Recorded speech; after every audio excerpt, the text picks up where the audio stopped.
Hello दोस्तों, a very good morning to all of you. Here I am Devjani Tripathi. I heartily welcome to all of you in Chem Pathshala. This one is the part 3 of solid state. Today we will discuss about the number of atoms in a unit cell. After that we will discuss about the radius and the packing efficiency of the given unit cell. So first comes to the number of atoms in a unit cell. जैसे कि तुम लोग को मालूम है, ये topic में हम लोग मेनली 3 यूनिट सेल के बारे में डिस्कशन करेंगे. First one is the simple cubic, second one is the body centre cubic and third one is the face centre cubic. So first comes to the simple cubic. Simple cubic क्या है? Simple cubic एक ऐसा unit cell होगा जहाँ पे कि हर corner में एक एटम का 1/8 पोर्शन होगा. ठीक है, कितने कर्नर होते हैं क्यूबिक सेल एक यूनिट सेल में? टोटल 8 कर्नर होता है. तो अगर एक एटम का 1/8 पोर्शन ऑफ एन एटम का साइज़ कैसा होता है? स्पेरिकल होता है. तो वो स्पीयर या फिर स्पेरिकल साइज़ का अगर एक कर्नर में 1/8 पोर्शन रहा वो यूनिट सेल के अंदर, तो टोटल कितना, अगर टोटल हम सारे कर्नर का काउंट करेंगे तो कितना होगा? 1/8 इंटू 8, क्योंकि यहाँ पे 8 कर्नर होता है. तो अगर एक कर्नर का 1/8 एक एटम का 1/8 पोर्शन है, तो टोटल 8 कर्नर का अगर हम कैलकुलेट करेंगे सारे पोर्शन को लेके, तो वहाँ पे हम लोगों को 1 एटम मिलेगा, जो कि ये डिटरमाइन करता है, इसका रिजल्ट है कि अगर हम सारे कर्नर का जितना भी पोर्शन है उसको लेकर कंबाइन करेंगे तो वहाँ पे हमको एक होल टोटल एटम मिलेगा. ठीक है. Now comes to the body centre cubic. Body centre cubic क्या है? बॉडी सेंटर क्यूबिक बोलता है कि जैसे हमारा सिंपल क्यूबिक में था कि हर कर्नर में एक एटम का 1/8 पोर्शन होगा, यहाँ पे भी वही सेम है.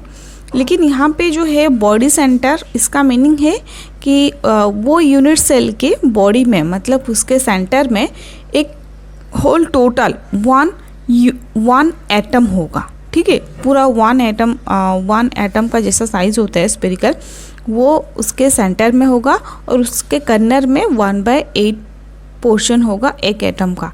तो यहाँ पे कितना हो जाएगा, कितने नंबर ऑफ एटम प्रेजेंट होगा? तो 1/8 इंटू 8 करेंगे सारे कर्नर का, तो ये 1 हो जाएगा. और इसके सेंटर में 1 एटम है, तो इसीलिए यहाँ पे हो जाएगा 2. तो इसका मतलब है, अभी तुम लोग याद रखो, जो हमारा BCC स्ट्रक्चर है उसमें नंबर ऑफ एटम कितने होगा? 2 होगा. नेक्स्ट चलते हैं फेस सेंटर क्यूबिक के बारे में. तो फेस सेंटर क्यूबिक क्या है? नाम से ही पता चल रहा है कि फेस में होगा. ठीक है, जैसे हमारा सिंपल क्यूबिक में हर कर्नर में था, वैसे ही यहाँ पे भी वही सेम है. हर कर्नर में एटम्स होगा और एक एटम का 1/8 पोर्शन होगा हर कर्नर में. लेकिन इसका जो फेस सेंटर बोला है, तो एक फेस में एक एटम का कितना पोर्शन होता है? 1/2 पोर्शन होता है. ठीक है, अगर हम लोग एटम को एज ए स्पीयर ले रहे हैं, उसको अगर 2 पार्ट में डिवाइडेड करेंगे तो एक पार्ट हमारा होगा यूनिट सेल के अंदर. ठीक है, तो इसीलिए इसको हम लोग बोलते हैं 1/2 एटम. एक एटम का हाफ होगा एक फेस में, यूनिट सेल का एक फेस में. लेकिन हम लोग को मालूम है एक क्यूबिक का कितने तो फेस होता है? 6 फेस होता है. ठीक है, तो यहाँ पे कितना हो जाएगा? हाफ इंटू 6, तो कितना हुआ? 3. ठीक है, अगर सारे फेस का हम लोग कैलकुलेट करेंगे तो यहाँ पे हो जाएगा 3. लेकिन यहाँ पे कर्नर का काउंट करेंगे तो 1. अभी आंसर हो जाएगा 4. Now the number of atom in the face centre cubic हो गया हमारा आंसर 4. ठीक है, अभी ये तीनों को तुम लोग को याद रखना है. इसको लेकर हम लोग आगे पैकिंग एफिशिएंसी में हम लोग का ये यूज़ होगा. नेक्स्ट चलते हैं हम लोग पैकिंग एफिशिएंसी के बारे में. ठीक है, तो यहाँ पे मैं पैकिंग एफिशिएंसी और रेडियस दोनों को ही यहाँ पे इंक्लूड की हूँ. इसके अंदर ही मैं बता दूँगी कि कैसे हम लोग रेडियस कैलकुलेट करेंगे. तो पैकिंग एफिशिएंसी, पहले हम लोग चलते हैं सिंपल क्यूबिक के पास. तो जैसे कि तुम लोगों को मालूम है सिंपल क्यूबिक में ओनली हमारे कर्नर में होते हैं, वहाँ पे सेंटर और फेस में कुछ भी नहीं है। जो भी कर्नर में हमारा एटम है, एक एटम दूसरे एटम को वो टच कर रहा है, ठीक है। तो वो दोनों जो फॉर एग्जांपल अगर यहाँ पे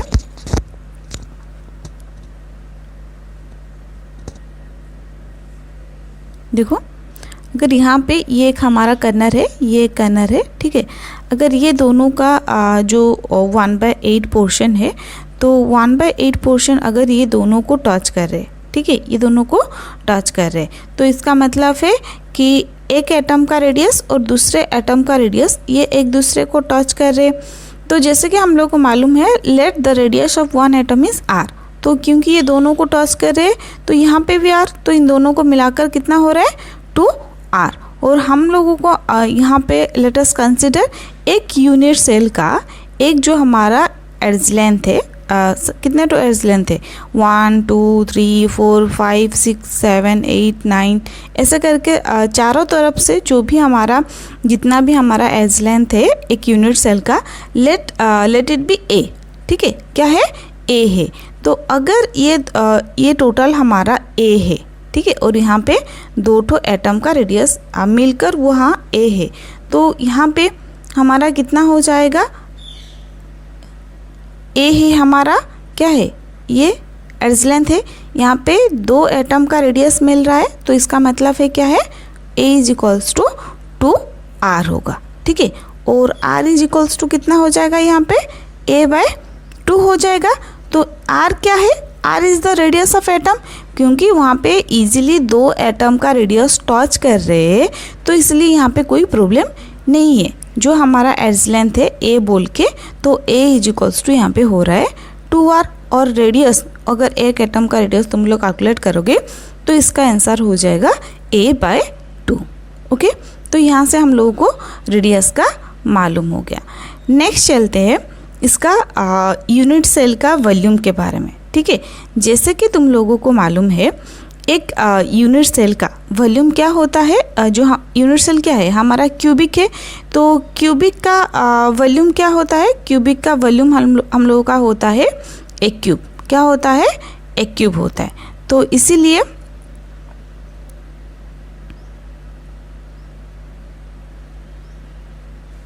सॉरी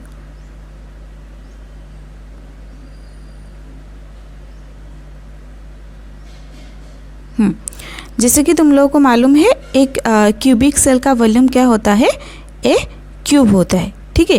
तो एक क्यूबिक सेल का वॉल्यूम होता है एक क्यूब, और एक स्फीयर का वॉल्यूम क्या होता है, स्फीयर तो जैसे कि तुम लोग को मालूम है एटम का साइज़ क्या है, स्फीयर है, तो स्फीयर का वॉल्यूम क्या होता है 4/3 पाई r क्यूब, ठीक है। अभी ये दो फार्मूला को लेकर हम लोग यूज़ करेंगे, तो इसलिए ये दो फार्मूला को याद रखो। क्यूबिक और यूनिट सेल का वॉल्यूम होता है एक क्यूब, और स्फीयर का और एटम का वॉल्यूम होता है 4/3 पाई r क्यूब, ठीक है। तो next comes to packing efficiency. तो पैकिंग एफिशिएंसी का मीनिंग है कि ये जो हम यूनिट सेल के बारे में बात कर रहे हैं, सिंपल यूनिट सेल का, जहाँ पे कि हर कर्नर में 1/8 पोर्शन ऑफ एन एटम है, तो ये टोटल अगर क्यूबिक यूनिट सेल को, सिंपल क्यूबिक को हम लोग 100% लेंगे, ठीक है, कितना लेंगे 100% लेंगे, तो इनमें कितना परसेंट हमारा एटम है, कितना परसेंट हमारा एटम इसके अंदर स्पेस ऑक्यूपाई कर रहा है, मतलब इसका वॉल्यूम क्या है, जितना पोर्शन वो ऑक्यूपाई कर रहा है, that is the packing efficiency, ठीक है। तो इसके लिए हम लोग क्या करेंगे, इसका एक फार्मूला है पैकिंग एफिशिएंसी का, कि जितना वो वॉल्यूम वो एटम ऑक्यूपाई कर रहा है डिवाइडेड बाय, इसको स्मॉल v लिखेंगे, ठीक है, divided by total volume of the unit cell into करेंगे इसके साथ 100, क्योंकि हम लोगों को पता है जब हम परसेंटेज कैलकुलेट करते हैं क्या करते हैं 100 मल्टीप्लाई करते हैं, ठीक है। तो यहीं पे भी वही सेम चीज़ है, यहाँ पे भी हम लोग 100 मल्टीप्लाई करेंगे। तो first comes to small v calculate कर लेते। स्मॉल v क्या है, small v is the volume of the atom है। और हम लोगों अभी डिस्कशन किए हैं कि सिंपल क्यूबिक सेल में कितने ठो एटम है, एक एटम है, ठीक है। वो एटम का साइज कैसा है, स्पीयर है, स्पीयर का वॉल्यूम क्या है 4/3 पाई आर क्यूब। क्लियर। अभी स्मॉल v का आ गया 4/3 पाई आर क्यूब। अभी हम लोग चलते हैं कैपिटल V जो कि हमारा वॉल्यूम ऑफ यूनिट सेल है, क्या है ए क्यूब है। ठीक है, अभी ये दोनों फार्मूला को लेकर अगर हम पैकिंग एफिशिएंसी कैलकुलेट करेंगे तो आंसर क्या हो जाएगा 4/3 pi r cube divided by a cube into 100। ठीक है, अभी यहाँ पे R लिखा है, R मतलब क्या है रेडियस ऑफ एटम। तो यहाँ पे मैं रेडियस ऑफ एटम में मैं पुट करूँगी R का वैल्यू, तो क्या हो जाएगा R का वैल्यू क्या है 4/3 पाई, R का वैल्यू क्या था a/2 था। तो यहाँ पे मेरा आंसर हो जाएगा 4/3 पाई a/2 का cube divided by a cube. अगर इसको हम लोग सॉल्व करेंगे तो क्या हो जाएगा 4/3 पाई ए क्यूब, a/2 का क्यूब था तो इसका आंसर हो जाएगा ए क्यूब डिवाइडेड बाय 2 का क्यूब हो गया 8 divided by a cube into 100। तो इसको अगर सॉल्व करेंगे ए क्यूब कट गया 4, 8 के साथ 2 हो जाएगा। तो इसका आंसर हो जाएगा हमारा पाई डिवाइडेड बाय 6 इंटू 100। क्लियर। अभी पाई का वैल्यू क्या है, पाई का वैल्यू है 3.14 डिवाइडेड बाय 6 इंटू 100। तो इसका आंसर हम लोग का आ जाएगा 5.2 समथिंग कुछ आएगा। तो इसका हम लोग ले जाएंगे 52%। Clear everyone. तो ऐसे करके हम लोग सिंपल क्यूबिक का पैकिंग एफिशिएंसी कैलकुलेट करेंगे। नेक्स्ट चलते हैं हम लोगों का पैकिंग एफिशिएंसी ऑफ बीसीसी का। बीसीसी मतलब क्या है, बॉडी सेंटर क्यूबिक है। ठीक है, तो अगर इसका हम लोग कैलकुलेट करेंगे पैकिंग एफिशिएंसी तो कैसे करेंगे, जैसे कि मैं पहले बताई हूँ कि पहले रेडियस कैलकुलेट करते हैं, उसके बाद कैलकुलेट करते हैं पैकिंग एफिशिएंसी। तो रेडियस कैलकुलेट करने के लिए हम लोग को यहाँ पे ये स्ट्रक्चर को अच्छे से मतलब एनालाइज करना होगा। तो पैकिंग बॉडी सेंटर क्यूबिक का मतलब है कि हम लोग ऐसे एक डायगोनली ऐसे एक स्ट्रक्चर लेंगे जहाँ पे वो कर्नर के साथ साथ बॉडी को भी टच किया होगा वो एटम। ठीक है, तो इसलिए यहाँ पे मैं क्या की हूँ, ये वाला डायगोनल ली हूँ जहाँ पे वो दोनों कर्नर के साथ साथ उसमें सेंटर में जो बॉडी सेंटर का एक एटम है उसको भी टच कर रहे हैं। ठीक है, तो ये लेने से क्या हो जाएगा ना, यहाँ से मुझे ये दोनों का मतलब ये बॉडी सेंटर के थ्रू ही ये कैलकुलेट होगा। तो इसलिए यहाँ पे मुझे इसका पैकिंग एफिशिएंसी पता चल जाएगा कि कितना वॉल्यूम यहाँ पे प्रेजेंट है। तो इसीलिए मैं डायगोनली ये स्ट्रक्चर को एनालिसिस करूँगी because of the body centre, क्योंकि बॉडी में एक एटम का यूनिट सेल है। तो एक एटम है। ठीक है, तो यहाँ पे क्या करेंगे हम लोग, पहले देखेंगे कि ये डायगोनली जो है इसको कैसे कैलकुलेट करेंगे। तो यहाँ पे तो ये सारे तो एज लेंथ तो ए है। ठीक है, तो यहाँ से तो हम लोग कोई रिलेशन नहीं है कि हम लोग कैसे ये डायगोनल का रिलेशन निकालेंगे। तो इसलिए हम लोग को क्या करना पड़ेगा, पहले देखो ये जो नीचे वाला है ये ठीक है, तो इसका कैलकुलेट करेंगे ताकि ये जो है हमारा, इसका तो मालूम है ये है हमारा ए। तो अगर ये कैलकुलेट करेंगे तो हमको ये पता चल जाएगा क्योंकि ये तो क्वेश्चन मार्क है डायगोनल का। तो इसीलिए हम लोग को पहले क्या करना पड़ेगा, ये नीचे वाला ये कैलकुलेट करना पड़ेगा। तो देखो स्ट्रक्चर ये डायगोनल है। ठीक है, और ये हमारा नीचे वाला जो है ये कैलकुलेट करना पड़ेगा। तो ये कैलकुलेट करने के लिए हम लोगों को क्या करना पड़ेगा, पहले ये एक ट्रायंगल बनाना पड़ेगा। तो यहाँ पे मैं कुछ नंबर दे दी हूँ, यहाँ पे मैं कुछ यहाँ पे लेटर दी हूँ ABCD करके। तो यहाँ पे तुम लोग देख सकते हो कि ये अगर ये मेरा F है। ठीक है, और ये है मेरी E और ये है D। ठीक है, तो ये EFD में जो हमारा अगर FD को हम लोग एज ए B लेंगे, उसका लेंथ को B लेंगे, तो accordings to Pythagoras theorem B² is equals to हो जाएगा, ये तो एज लेंथ है, क्या है A², ये तो एज लेंथ है प्लस A² हो जाएगा। तो कितना हो जाएगा 2 ए स्क्वायर, और b इज इक्वल्स टू आ जाएगा √2 इंटू ए। ठीक है, अब ये b मिल गया, तो चलो कैलकुलेट करते हैं डायगोनल का। तो डायगोनल का क्या है, डायगोनल का ए एफ है। ठीक है, तो ए एफ को लेट इट बी सी, इसको हम लोग सी लेते हैं इसका लेंथ को। तो अकॉर्डिंग टू फिर से Pythagoras theorem, C square is equals to क्या हो जाएगा, ये b का कितना आया है b स्क्वायर, और ये क्या है a, तो plus a square. b square का वैल्यू क्या है 2a square plus a square. ठीक है, तो कितना हो गया 3a स्क्वायर, और you can say c is equals to √3 into a. Clear. Next अभी चलते हैं हम लोग, ये तो हो गया हमारा c का वैल्यू आ गया, मतलब डायगोनल का वैल्यू आ गया। तो अच्छे से बच्चों यहाँ पे देखो, ये जो डायगोनल को जो मैं लेंथ यहाँ पे ली हूँ, यहाँ पे सेंटर है, सेंटर के थ्रू मैं यहाँ से इतने दूर कैलकुलेट की हूँ। तो ये जो डायगोनल है ये कितने ठो रेडियस के थ्रू आ रहा है, अच्छे से मैं ड्रॉ कर रही हूँ यहाँ पे, ये कितने ठो रेडियस के थ्रू आ रहा है।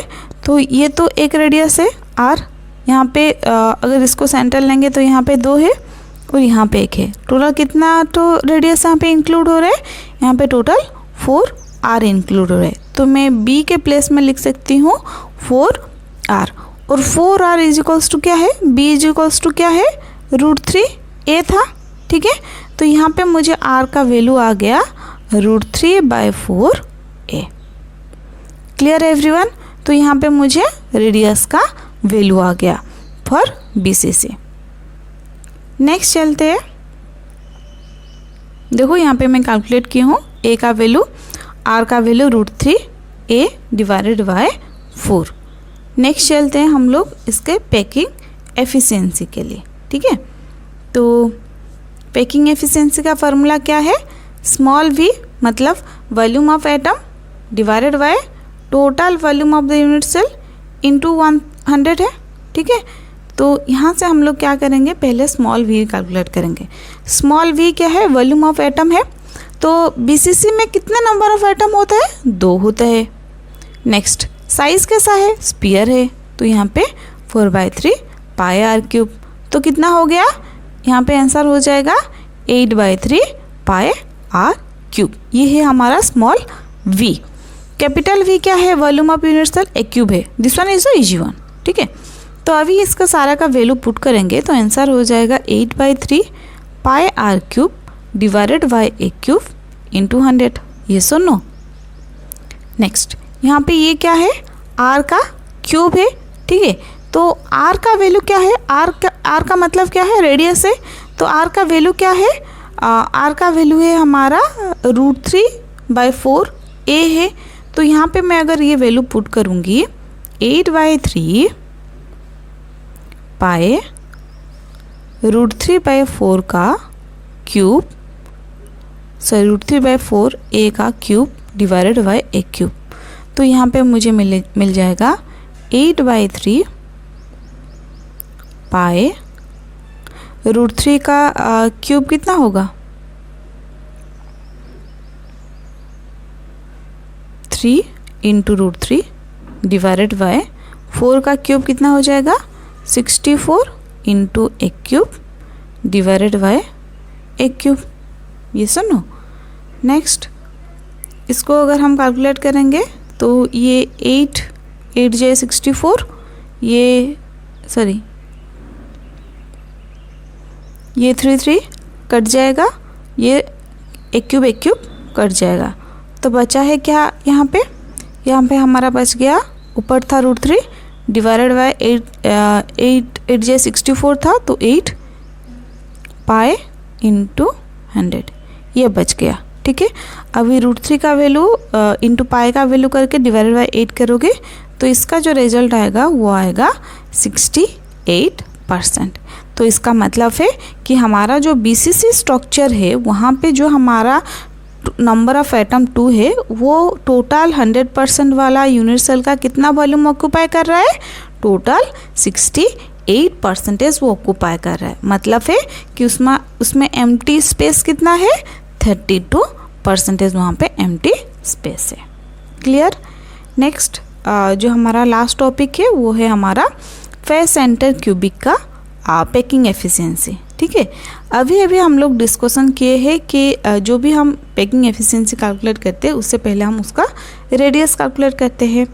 सो जैसे कि तुम लोग यहाँ पे देख सकते हो कि फेस सेंटर क्यूबिक का मतलब क्या है कि उसके कर्नर में होगा, उसके साथ साथ उसके फेस में भी होगा। तो इसलिए यहाँ पे हम लोग क्या करेंगे, एक साइड का एक फेस से हम लोग उसका डायगोनल कैलकुलेट करेंगे, ताकि वहाँ पे हम लोग क्या कर सकते हैं, उसका वॉल्यूम कैलकुलेट कर सकते हैं। वहाँ पे सेंटर में, बॉडी का सेंटर में था एक एटम, तो इसलिए हम लोग वहाँ से सेंटर के थ्रू कैलकुलेट कर रहे हैं। लेकिन यहाँ पे क्योंकि ईजिली यहाँ पे हर फेस में है, तो हम लोग एक फेस का कैलकुलेट कर सकते हैं। तो अगर ये हमारा फेस का कैलकुलेट करेंगे तो रेडियस, तो अगर इसको मैं बी लिखूं, ठीक है, और इसका तो मालूम है ये तो एज लेंथ है ए, ये तो हमारा यूनिट सेल का एज लेंथ है ए, तो B square is equals to क्या हो जाएगा, accordings to Pythagoras theorem, a square plus a square. इसका मतलब क्या है, 2 स्क्वायर, और बी इज इक्वल्स टू क्या है, √2 इंटू ए हो गया। ठीक है, नेक्स्ट जैसे कि ये अगर कैलकुलेट हो गया b is equals to √2a, अभी मुझे ये बताओ कि b क्या है, b में कितने तो रेडियस ऑफ एटम है, 1, ये एक है 1, यहाँ पे सेंटर में 2 रेडियस है और यहाँ पे 1 है, तो इसका मतलब है कि 4 है। तो 4r is equals to √2 into a, और r is equals to √2 divided by 4 into a. अगर इसका कैलकुलेशन करोगे तो इसका आंसर आ जाएगा 1/2 √2 इंटू ए। क्लियर? तो ये हो गया हमारा आर का वैल्यू, मतलब रेडियस का वैल्यू आ गया ऑफ ए एटम।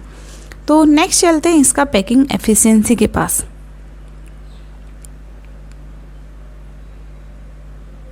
तो जैसे कि तुम लोग को मालूम है, पैकिंग एफिशिएंसी में हम लोग पहले volume of unit cell calculate करते हैं। तो यहाँ पे मुझे बताओ कि कितने ठो एटम है एफसीसी में। तो एफसीसी में नंबर ऑफ एटम हमारा होता है 4, तो इसीलिए हम लोग 4 इसका स्फीयर के वॉल्यूम के हिसाब से 4/3 पाई r³ लिखेंगे डिवाइडेड बाय a³ इंटू क्या करेंगे 100। क्लियर? अभी 4 इंटू 4/3 का मतलब है कि 16/3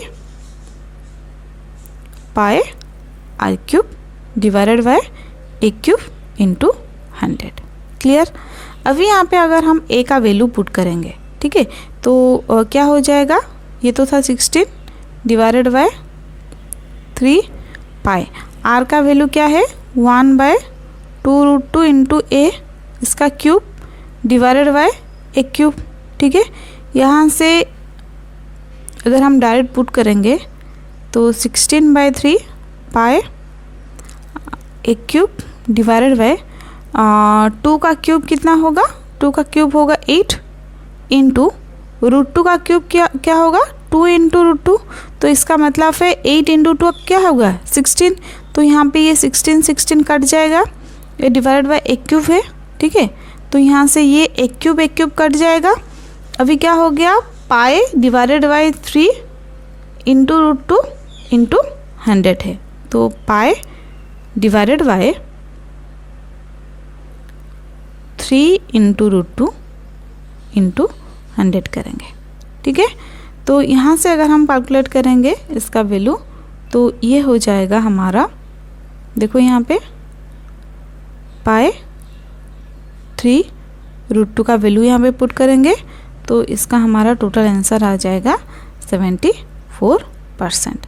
तो इसका मतलब है जो हमारा एफसीसी का स्ट्रक्चर है वहाँ पे 4 जो नंबर ऑफ एटम है वो टोटल यूनिट सेल का 100% लेंगे, तो उनमें से 74% वो वॉल्यूम ऑक्यूपाई कर रहा है एटम का। तो इसका मतलब है कि वहाँ पे एम्प्टी स्पेस कितना है, 26% एम्प्टी सेल है, स्पेस है। ठीक है, नेक्स्ट मैं ये टॉपिक के रिलेटेड तुम लोगों को भी 5 क्वेश्चन दूंगी, वो 5 क्वेश्चन को तुम लोगों को सॉल्व करना है और मुझे कमेंट बॉक्स में उसका आंसर लिखना है। ठीक है, उसका आंसर मुझे लिख के भेजना है तुम लोगों को।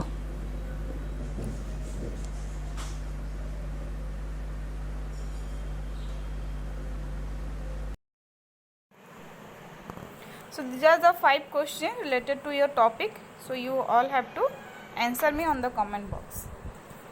Thank you.